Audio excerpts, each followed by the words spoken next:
Salut à tous, c'est tout appareil. Aujourd'hui on va prendre le front flip.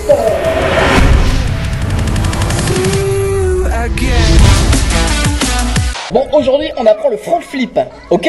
Allez, c'est parti, viens, allez, viens.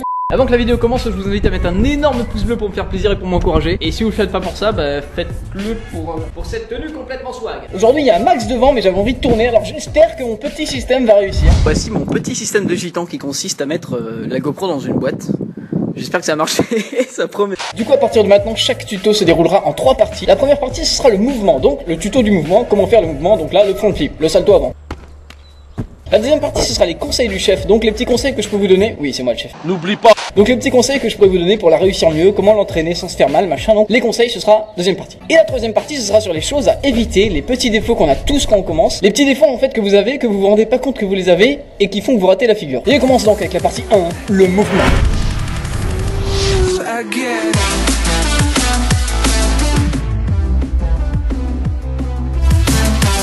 Alors maintenant je vais décomposer le mouvement dans l'ordre et je vais vous dire à chaque fois ce qu'il faut faire précisément pour le réussir, tout simplement, parce que c'est le but. Déjà à savoir que chaque trick se déroule en 3 temps, il y a le lancement, en l'air et l'atterrissage. Alors il y a plusieurs techniques pour faire un front flip, mais je vais vous apprendre la technique un peu simple on va dire. Déjà il va falloir faire un effet de pole vault. Le pole vault c'est quoi? C'est du saut à la perche. Putain mais quel est le rapport? L'effet saut à la perche c'est ça. Voilà, ça c'est un effet saut à la perche, c'est-à-dire que là c'est notre petit bonhomme, il va courir, il va prendre de l'élan et il va aller chercher devant lui, clac, quand il va taper le sol, hop, toute l'énergie qui va en avant va se retrouver vers le haut, du coup il va sauter beaucoup plus haut. Pour l'effet pole vault, il va être important d'aller chercher devant une fois que vous avez fini votre course. Hop, tac. En fait il faut sentir que toute l'énergie qu'on a mise dans la course se retrouve en hauteur. Et là au moment où mes deux pieds vont taper le sol, en fait pour me propulser en haut, j'ai déjà les mains en l'air. Et ça c'est important. Au moment où vous allez sauter, en fait, vos mains vont être déjà en l'air et quand vous poussez le sol, vos mains vous propulsent et vont chercher loin en haut. Passez cette étape, on décolle du sol, et là, qu'est-ce qu'il faut faire?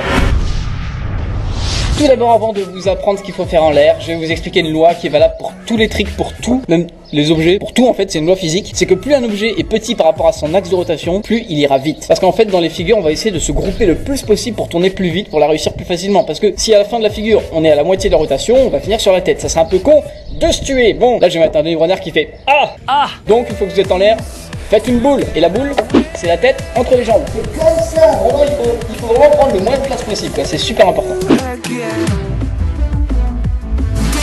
Maintenant qu'on est en boule, on est en train de tourner en l'air, qu'est-ce qu'on fait? On attend, tout simplement, comme des cons, voilà.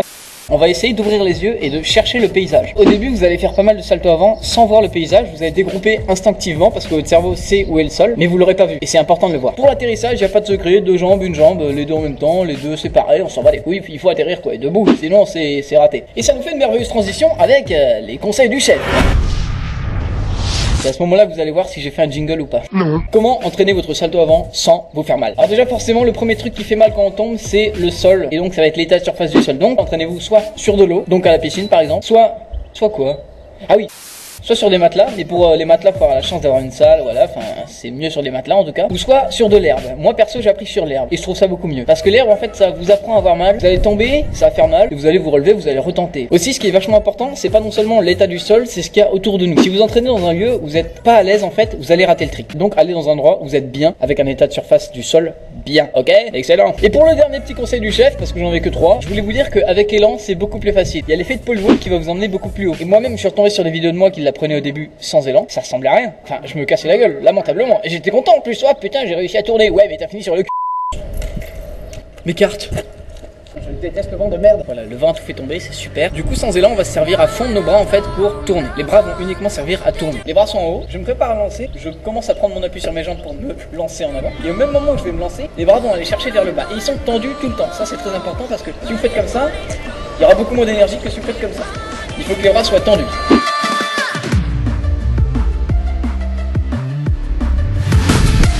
On passe maintenant dans la troisième partie de la vidéo, les choses à éviter. Parce que faire ces choses, ça va vous empêcher de réussir les tricks.